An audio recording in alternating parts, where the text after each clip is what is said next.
र के विभिन्न रूप।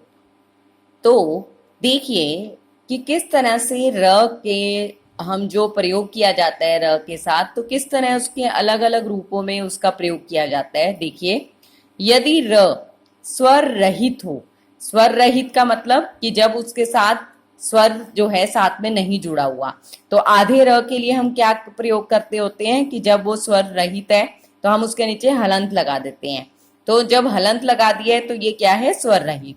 तो वह अपने बाद आने वाले व्यंजन के ऊपर रेफ के रूप में आता है। तो अब इसमें ध्यान रखना है हमें कि रेफ की मात्रा लगी है। रेफ की मात्रा का मतलब है जब हम उसके ऊपर, सिर के ऊपर लगा रहे हैं, तो वो अपने बाद वाले व्यंजन के सिर के ऊपर चला जाएगा। और वो कैसे हो जाएगा, जैसे ये शब्द है कर्म। तो अब आप देख रहे होंगे कर्म, जब हम इसको उच्चारित कर रहे हैं तो र की जो साउंड है वो क के बाद आ रही है और म के ऊपर चली गई है। तो इसको हम जब इसका विच्छेद करेंगे तो किस तरह से करेंगे, क प्लस अ प्लस, देखिए जैसे देख रहे हैं हम स्वर रहित है तो र और उसके साथ कोई अ स्वर नहीं जुड़ा है, प्लस में म। तो इस तरह से हमने कर्म और धर्म, ये रेफ की मात्रा का प्रयोग है जो कि हमें पता चला कि कब करना है, जब ये स्वर रहित होगा।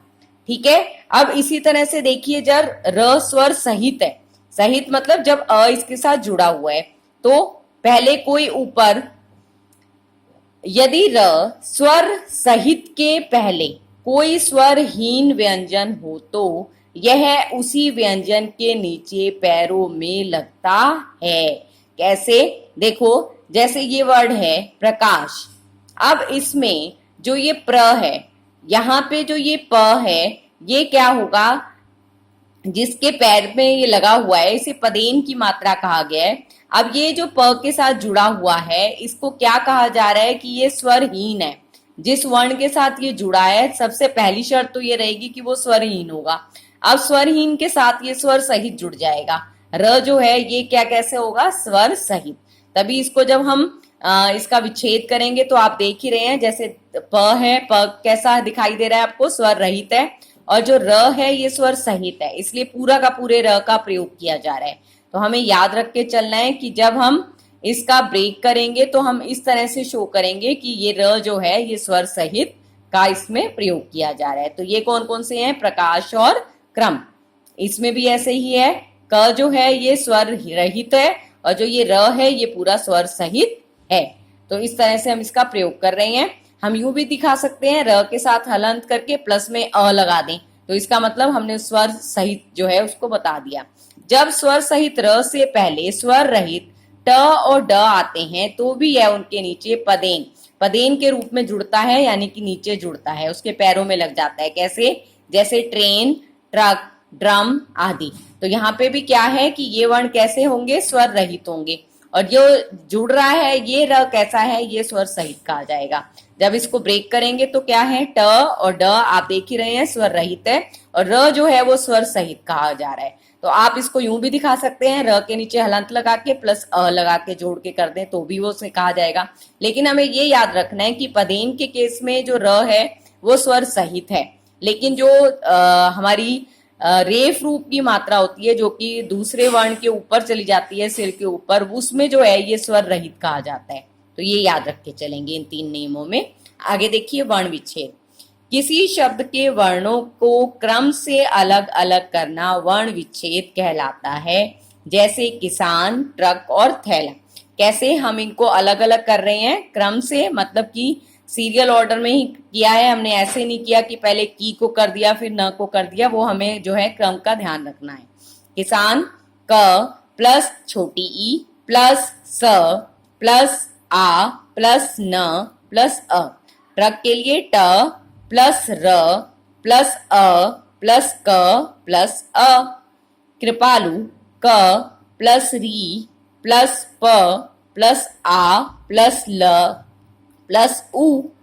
थ, थैला में कैसे हो जाएगा, थ प्लस ए प्लस ल प्लस आ। पत्र में प प्लस अ प्लस त प्लस र प्लस अ। जो ये त्रिशूल वाला है तो ये किसके संयोग से बनता है, त प्लस र के। अब इसी तरह से नेक्स्ट देखिए, वायु की मात्रा के आधार पर व्यंजन के भेद। अब इसमें क्या हो जाएगा, अल्प प्राण। जिन व्यंजनों के उच्चारण में कम समय लगता है और कम आयु की आवश्यकता पड़ती है वे अल्प प्राण व्यंजन कहलाते हैं। व्यंजन के प्रत्येक वर्ण के प्रथम, तृतीय व पंचम वर्ण और अंतस्थ व्यंजन जो है वो अल्प प्राण कहलाते हैं। तो इसमें हम याद कर लेंगे कि जैसे हमने स्पर्श व्यंजन के 25 जो हमने किए थे उसी के अकॉर्डिंग याद कर लोगे। क, ग और अंग देख ही रहे हो आप, पहला, तीसरा और पांचवा। ऐसे ही चवर्ग वाली लाइन में देखो बेटा, च, ज और ये जो हमारा था य, उसी के अकॉर्डिंग आप ध्यान दे सकते हैं। उसी के अनुसार पहला, तीसरा और पांचवा जो है ये अल्प प्राण में रखोगे।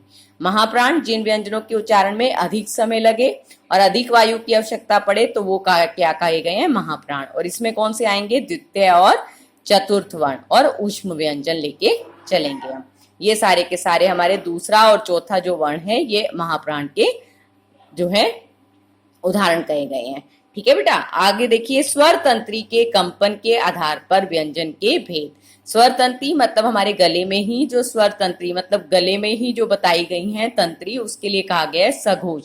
जिन व्यंजनों के उच्चारण में कंठ में स्थित स्वर तंत्रियों में कंपन, कंपन मतलब सनसनाहट सी उत्पन्न होती है, उन्हें कौन सा कहा जाता है, सघोष।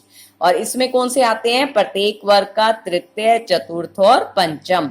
इसको याद कर लेंगे कि सघोष में कौन सा है, तृतीय, चतुर्थ और पंचम। तो ये कौन से होते हैं, सघोष। और इसमें ही य, र, ल, व और ह आ रहा है। अघोष में जिनमें कंपन नहीं होता है तो वो कौन से होते हैं, अघोष। जैसे क, ख। अब इसमें कौन सा है, पहला और द्वितीय वर्ण। इसी तरह से सभी वर्ग के जो है हम पहला और द्वितीय वर्ण ले लेंगे और श, श, स। धन्यवाद।